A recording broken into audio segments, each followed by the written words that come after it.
What is India and for whom it is meant? India is a country which includes all the people, its resources and systems too. All these things are meant for them. But under the British government, Indians were deprived of all these things. And to enjoy all these facilities, there was a need to overthrow the British government. This particular need was explained by the political associations formed after 1850. Most of these were led by English educated professionals such as lawyers. These associations worked with the idea that the people should be sovereign. That means the capacity to act independently without outside interference. In short, we can say that the Indians should be free to take their own decisions regarding their affairs. This need became sharper in 1870s and 1880s when the Arms Act was passed in 1878. Under this act, the Indians were not allowed to keep arms with them. In the same year, the Vernacular Press Act was also passed to make all the people silent, especially those who were criticizing the government. In 1883, there was an outbreak of anger over the Albert Bill. The objective of the bill was to give power to Indian judges and magistrates to try British offender in criminal cases at the district level. This bill was opposed by the Britishers. Thus, the government was forced to withdraw the bill. This gave rise to the need to form an All India organization, specially of educated Indians. Thus, the Indian National Congress was established when 72 delegates from all over the country met at Bombay in December 1885.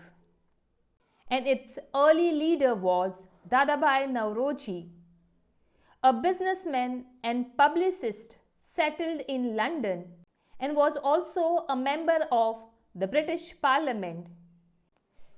The another important personality was A.O. Hume, a retired British official. He brought Indians, especially from various regions, together. In the beginning, that is, for the first 20 years of the Indian National Congress, was moderate. Here, one could see that the leaders of the Indian National Congress expected the British government to fulfill their demands. And their demands were, first, more power to the Legislature Council. Second, Indians be given high positions in the government, and their eligibility should be decided by conducting civil service examination. Third, cancellation of the Arms Act and Vernacular Press Act. The Congress leaders also wanted the solution for India's growing poverty and famines. They also wanted the British government to reduce military expenditure and home expenditure. By 1890s, many Indian leaders such as Lal Bal Pal started questioning the moderate style of working of the Indian National Congress and insisted to fight for Swarajya. For this, they were known as the Radicals. Yes, the Indian National Congress had two types of leaders. First were the moderates, who were demanding or asking from the British government. Second, the radicals. They were eager to fight for Swaraj. In fact, Tilak raised a slogan, "Freedom is my birthright and I shall have it." In 1905, Viceroy Curzon partitioned Bengal.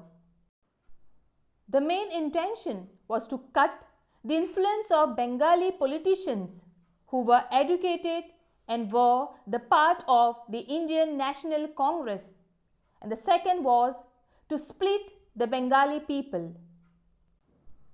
People all over India were disturbed. Both the moderates as well as the radicals opposed it. Large public meetings and demonstrations were held. Novel methods of mass protest developed. This struggle came to be known as the Swadeshi movement. The two main goals of this Swadeshi movement were the use of Swadeshi goods and the boycott of foreign-made goods. Here, in order to overthrow British rule, some individuals also began to suggest revolutionary violence, that is, the use of violence. Meantime, that is in 1906, a group of Muslim landlords and Nawabs formed the All India Muslim League at Decca. The league supported the partition of Bengal.